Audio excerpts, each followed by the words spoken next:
But let me run to Mr. Akpede right now.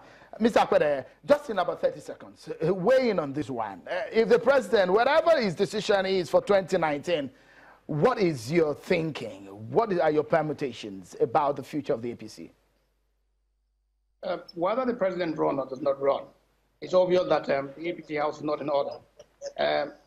What I foresee, just seeing what the antecedents are showing, already Atiku seems to be going his own way, and many people in the APC might go their own way.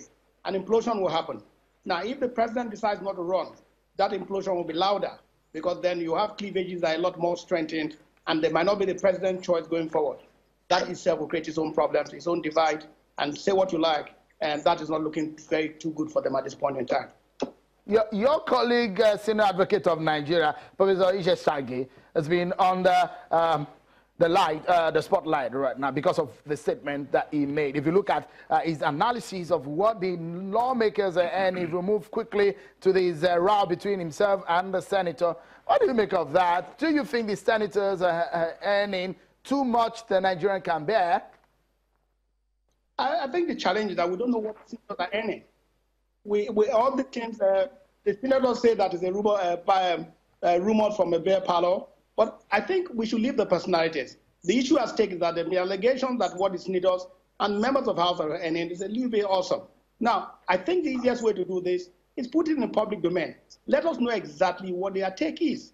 Then we'll determine, is it too high, is it too low? And we have categorical figures rather than calling between themselves. Mr. Akpede, if we put in perspective, he is saying that in comparison to other leaders of the world, that the Nigerian senator earns over $1,700 per annum, the U.S. president earns $400,000 per annum, and the British prime minister earns £190,000 per annum. He is saying that the Nigerian senator earns way higher than even the leaders of some of the biggest countries of the world. My point exactly, Shehu.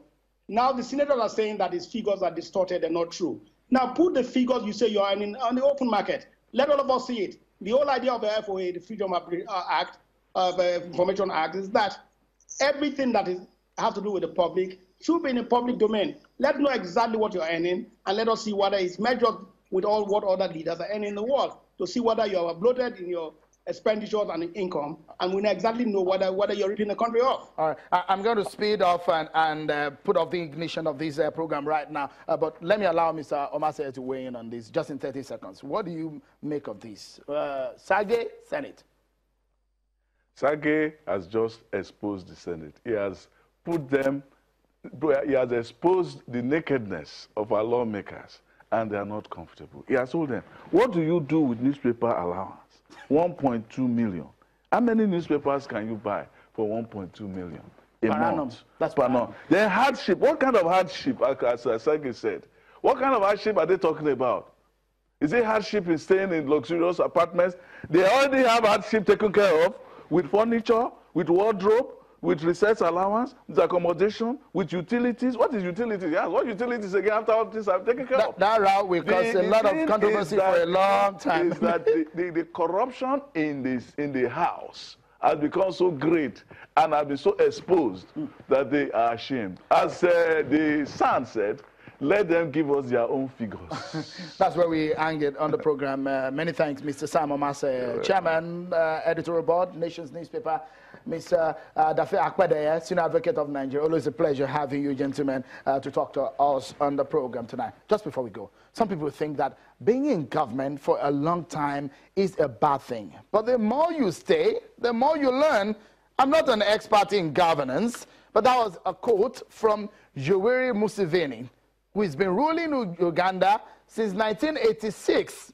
And that's our show. That's how we will hang it tonight on the program. Many thanks for being part of it. I'm Sean Akimale. Bye for now.